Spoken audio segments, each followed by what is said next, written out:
For the past 7 years, I have been tracking food recalls, regulatory changes, and distribution shifts at major grocery chains. While everyone is panicking about what might go out of stock during the next crisis, I have been quietly documenting what is actually being discontinued right now. Number 9 is sitting on shelves at Kroger, Walmart, and Safeway this week for under $6. By April, it will be gone permanently, not because of demand. Because of regulatory changes most people have no clue are coming. The problem is that when everyone reads the same prepper blogs and stocks the same freeze-dried meals, nobody pays attention to what is quietly disappearing from the supply chain for good. Back in March 2023, I watched a specific type of canned fish vanish from every Albertsons in my region within 2 weeks of a policy memo I saw. Not a single news article covered it. If you knew what to look for, you could have stocked up for pennies. This video is about 13 foods that are being pulled from every major chain in 2026, with final shipments happening in March. Some are getting pulled because of new FDA compliance costs, others because of supplier consolidation, a few because import regulations just changed and nobody is talking about it. If you are not subbed, do that now, because this kind of information does not hit mainstream news until it's already too late. Let's get into it. Number 1. Certain jarred roasted red peppers packed in specific facilities. Asterisk, asterisk. This one sounds oddly specific because it is, and that specificity is exactly why you need to pay attention. There are about 40 facilities in the U.S. that pack jarred roasted peppers. 12 of them are getting hit with new acidification compliance rules under the FDA Food Safety Modernization Act that kick in hard this year.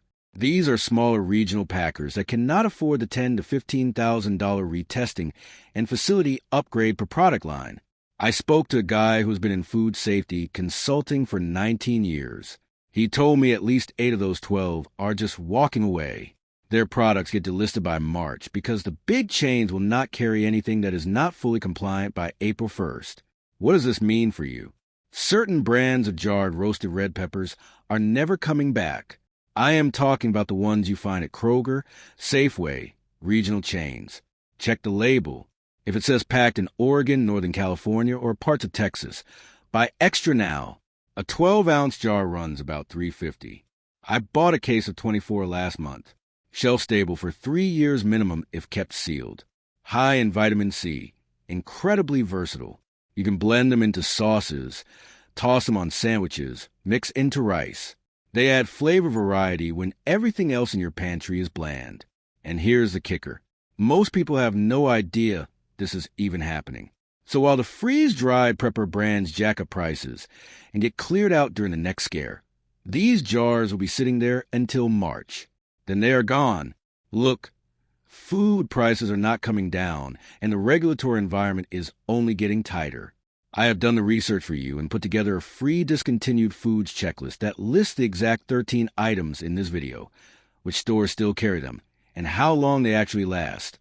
It can help you stock a 3-month buffer and costs less than a single grocery run. You can grab it for free at the link in the description, so you can stop guessing what to buy and start building a pantry that actually makes sense. Number 2.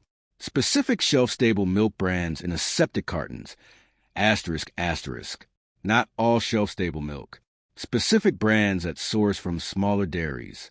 This is about consolidation. Over the past 18 months, 3 of the top 5 U.S. dairy processors have merged or entered supply agreements. What that means in plain English is fewer dairies are producing the milk that goes into those little aseptic cartons. The smaller brands that use regional co-ops are getting squeezed out because the big grocery chains want fewer SKUs and simpler contracts. I confirmed this with a distribution manager who works for a company that handles grocery logistics in the Midwest. He told me flat out that by spring, at least 4 regional shelf-stable milk brands are getting discontinued. The big ones like Parmalat will stay. The smaller ones with names you see at Walmart, Kroger, and Aldi in the organic or natural section, gone. I have been buying these for years. A single quart carton is about $2.40. Lasts 6 to 9 months unopened on the shelf. Once opened, it is good for 7 to 10 days refrigerated. I keep a rotation of 20 cartons. Fits on the bed, in a closet, wherever. If the power goes out or you cannot get to the store, you have got milk. Real milk, not powdered, not condensed. The stuff that tastes normal. Most preppers sleep on this entirely because they assume it will always be available. It will not be. Number 3. Canned mackerel packed in water from certain countries. Asterisk, asterisk. This is about import tariffs and compliance. Canned mackerel from Thailand, Vietnam, and the Philippines is getting hit with updated import inspection requirements that take effect in May. I read the memo from U.S. Customs. It is dense, boring, and most importers are not going to bother. The profit margin on canned mackerel is already razor thin. Adding another layer of paperwork and random port inspections makes it not worth it for a lot of smaller importers. That means specific brands stocked at Food Lion, Kroger, Walmart, and regional grocery chains are pulling their last orders in March and not restocking. Check your store right now. A can of mackerel in water runs about $1.70. High in omega-3s. Shelf stable for 5 years minimum. Tastes better than canned tuna if you know how to season it. I keep 30 cans in rotation. Last year, during a week when I just did not feel like shopping, I lived off mackerel mixed with rice, hot sauce, and some frozen veggies. Total cost per meal, under $2. High protein, filling brain food. And here's the thing. Nobody fights over canned mackerel. During every shortage I have watched, the canned tuna gets cleared. Canned salmon gets cleared. Canned mackerel? Still sitting there. But after March, a lot of it will not be restocked. This is not a maybe. This is confirmed. Number 4. Boxed coconut milk from smaller importers. Asterisk, asterisk. This one is tied directly to supply chain shifts in Southeast Asia. Coconut milk that comes in the shelf-stable cartons, not the cans, is primarily imported from Thailand and Indonesia. Smaller import companies that bring it in are getting priced out by new freight costs and updated. Phytosanitary certificates required by USDA. I talked to someone in import logistics. She told me the smaller players are exiting entirely. They cannot compete with the big brands that have the volume to absorb the new costs. What this means is certain brands of boxed coconut milk you see at Trader Joe's, Whole Foods, Sprouts, Kroger will vanish. The canned stuff will mostly stay. But the boxed cartons that last longer and taste better, a lot of them are done after March. I use coconut milk constantly. A 1-liter carton is about $3. Mix it into oatmeal, use it in soups, blend it into smoothies. Adds fat and calories when you need them. Shelf stable for up to a year unopened. I have 16 cartons in my pantry right now. I opened one from 11 months ago last week. Tasted perfect. This is one of those items that will disappear quietly and people will not even notice until 6 months later when they go looking for their usual brand. And it is just gone. Number 5. Certain ethnic spice blends from small batch U.S. producers. Asterisk, asterisk. This is about compliance costs under updated FDA labeling requirements. Small batch spice companies that make premixed blends like garam masala, berbera, za'atar, and similar are required to do full nutritional panels and allergen testing under new rules rolling out this year. The cost per SKU is anywhere from $800 to $2,000 depending on complexity. For a small producer selling to regional grocery chains, that is not sustainable. I know 2 small spice companies personally. Both are discontinuing their grocery store lines entirely and moving online only or farmers markets, which means the spice blends you see at co-ops, natural grocers, and regional chains will be gone by late spring. The big corporate brands like McCormick will stay. The small batch artisan ones that actually taste good, discontinued. A 2-ounce jar of za'atar at my local co-op is $4.50. I bought 6 jars last month. Shelf life is 2 years minimum if kept sealed in a cool, dark place. Longer if you store them with the oxygen absorbers. These blends transform boring rice, beans, and potatoes into something you actually want to eat. Food monotony is real. When you're eating from your pantry for weeks, spices are what keep you sane. Stock these now while they're still on shelves. After March, you will not see them again. Number 6. Specific Jared curry paste from smaller importers. Asterisk, asterisk. Tied to the same import inspection changes hitting canned mackerel. Thai and Indian curry paste in jars are mostly imported by mid-sized distributors that supply regional grocery chains. Updated FDA import detention rates are making it too expensive to keep bringing them in. A shipping container gets randomly detained for inspection. You lose 2 weeks and thousands of dollars. Smaller importers are walking away. I confirmed this with someone in food import who told me at least 5 brands of Jared curry paste are being discontinued from major grocery chains after their March shipments.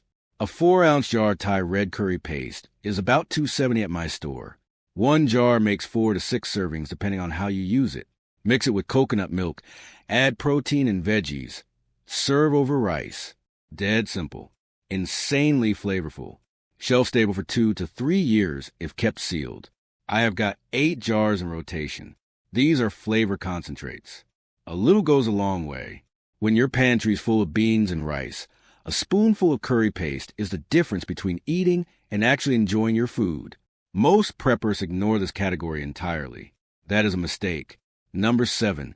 Canned artichoke hearts from certain U.S. packers. Asterisk, asterisk. This is the one nobody is talking about, and it is absolute gold. There are only a handful of facilities in California that pack artichoke hearts. 2 of them are shutting down production lines this spring because of water costs, labor shortages, and updated wastewater treatment requirements that got way more expensive in 2025. The products they pack for store brands at Safeway, Kroger, Albertsons, and others are getting discontinued. Not the name brands like Reese. Those will stay. But the store brand canned artichokes you've been buying for years? Done after March. A 14-ounce can is about $3. Artichokes are high in fiber, filling, and incredibly versatile. Chop them into salads, blend them into dips, toss them with pasta. I keep a dozen cans. Shelf life is 3 to 4 years. I opened a can from 3 years ago last month. Still perfect. This is one of those items that will vanish quietly and nobody will notice until they reach for it one day, and it is just not there anymore. Number 8. Certain brands of canned chickpeas packed in U.S. Asterisk, asterisk. This is about domestic production consolidation.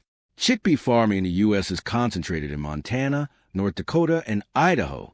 3 processing facilities that pack chickpeas for store brands have announced closures or line discontinuations for spring 2026. This is confirmed. I saw the supplier notices that went to major grocery chains. The cheap store brand canned chickpeas you find at Walmart, Kroger, Food Lion are getting pulled. Name brands like Bush's will stay. But the budget store brands that cost 90 cents a can? Gone. A 15-ounce can is protein, fiber, versatility. You can mash them for hummus, roast them for snacks, toss them in soups. Shelf life is 3 to 5 years. I keep 2 cases in my pantry. Boring? Maybe. Essential? Absolutely. When everyone else is paying $2.50 for name brand chickpeas, you'll have stocked the cheap ones before they disappeared. Number 9. Certain canned tomato products from smaller U.S. canneries. Asterisk, asterisk. This is the big one. Small and mid-sized tomato canneries in California are shutting down or dramatically reducing SKUs because of rising costs across water, labor, and packaging. I spoke to a guy who works in produce distribution.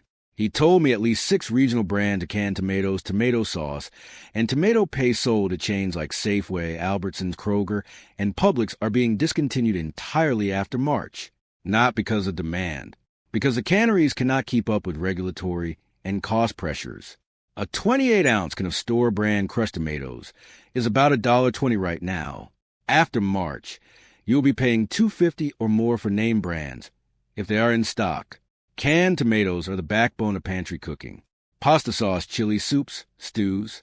I have got 40 cans in rotation. Shelf life is 18 months to 2 years, sometimes longer. I used a can from 2 years ago last week. Tasted fine. This is not a scare tactic. This is a documented supplier consolidation that is happening right now. Stock up. Number 10. Certain canned green beans from smaller packers. Asterisk, asterisk. Same story as tomatoes.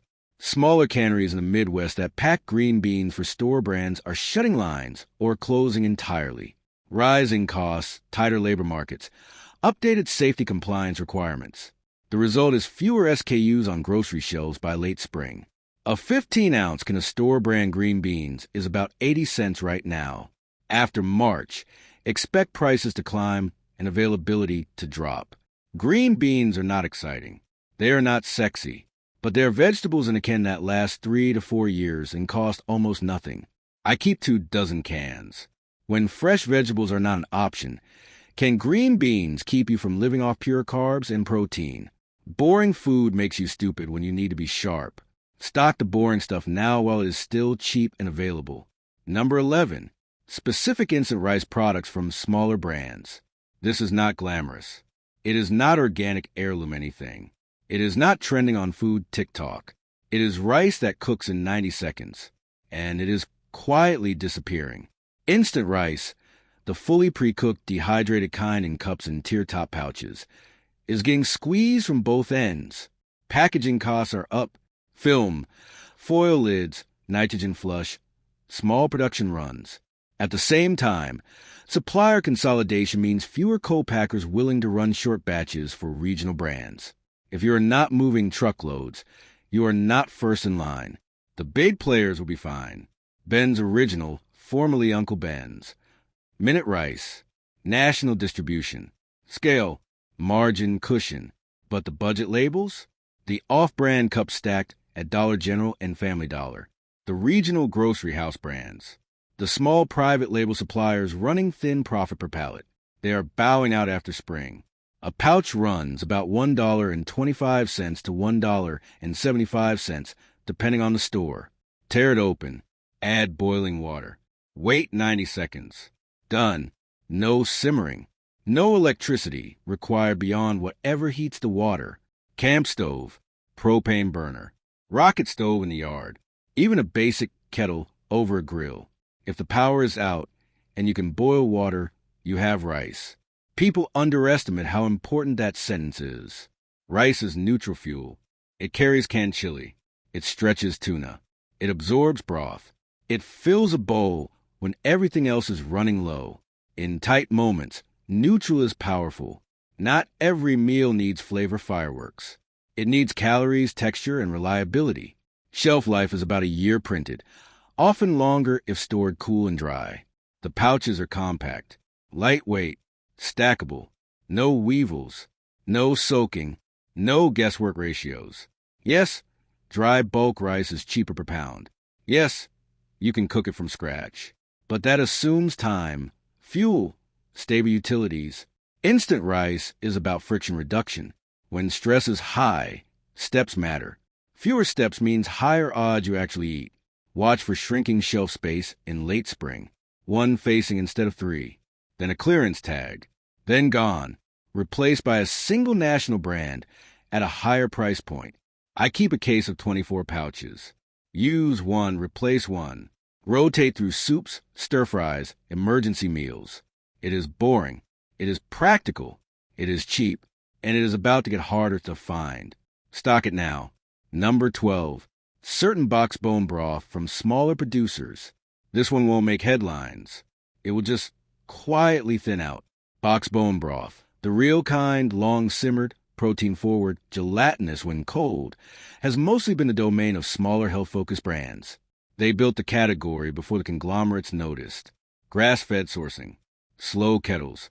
Clean labels. For ingredients you can pronounce. Now the regulatory squeeze is here. Recent labeling updates and tighter health claim scrutiny from the U.S. Food and Drug Administration are increasing compliance costs. Sodium disclosures, claim substantiation, panel redesigns, lab verification. For multinational brands, that's a line item. For a regional broth company running tight margins, it's a wall. I spoke with someone who consults for natural food brands.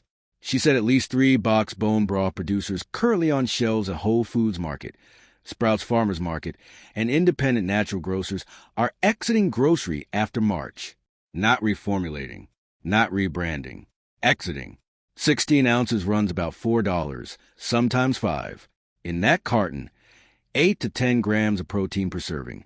Collagen, glycine, electrolytes, not magic, just concentrated nutrition in liquid form. Shelf stable up to a year unopened. No freezer space. No thaw time. Twist cap. Pour. When fresh meat is scarce or expensive, broth stretches everything. Cook rice in it. Add depth to lentils. Fortify canned soup.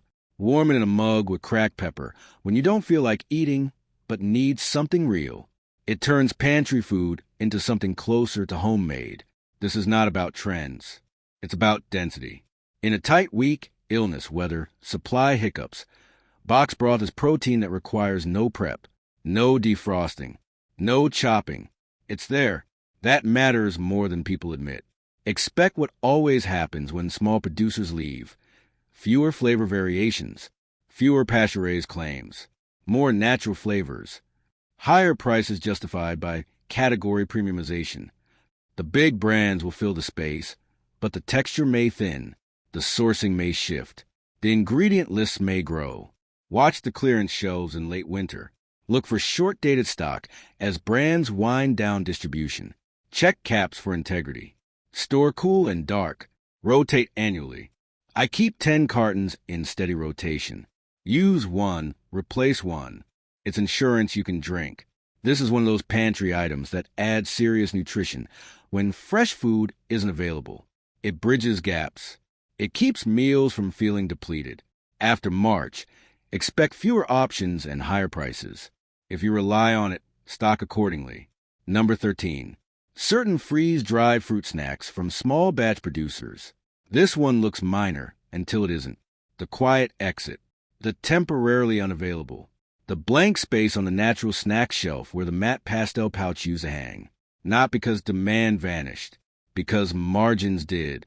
Small freeze-dry operations run on thin lines. Energy-intensive equipment. Nitrogen-flush packaging. Short print runs on compostable or specialty pouches. When packaging costs spike and freight doesn't come back down, the math stops working. The big brands absorb it. The little ones bow out. You've already seen it at Trader Joe's. Fewer rotating fruit options.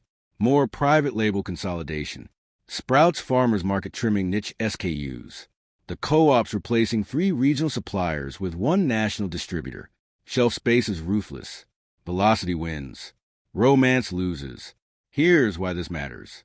Freeze-dried fruit is lightweight, calorie-dense, and shelf-stable for up to 2 years if unopened. No syrup, no added sugar, just water removed under vacuum, structure intact. A 2-ounce pouch around $3.50 to $4 still delivers multiple servings of actual fruit. Strawberries that shatter and melt, mango that snaps, blueberries that crunch like candy but aren't when the power flickers. When fresh produce prices spike. When your pantry is full of rice, beans, pasta, oats, canned tomatoes, all savory, all beige, morale becomes a resource. A handful of freeze-dried raspberries changes the temperature of the room. Sweetness without guilt. Color without refrigeration. Texture that reminds you life isn't only shelf-stable starch. Psychology is logistics. Variety prevents fatigue. Fatigue leads to waste. Waste is expensive. Small batch producers also tend to source differently. Regional fruit seconds. Surplus harvests. Ugly but perfect berries that never make the glossy clamshell. When those producers exit grocery, that fruit doesn't magically find a new freeze dryer. It goes to puree, or worse. Consolidation narrows the funnel. Keep a dozen pouches. Rotate annually. Store cool and dark. Once opened, transfer to a mason jar with a desiccant and use within a week for best texture. Toss crushed remnants into yogurt, oatmeal, pancake batter. Powder them and fold into frosting. Stir into sparkling water for instant fruit lift. Watch for clearance tags. Seasonal flavors disappear first. Peach, pear, tropical blends. Strawberries and bananas will be last standing because scale favors them. If you see regional brands you don't recognize, try them once. If they're good, buy deeper. The window is closing quietly. These are not essential. You can live without them. But smart pantries aren't built only on calories. They're built on resilience, on small comforts that keep routines intact when the edges fray.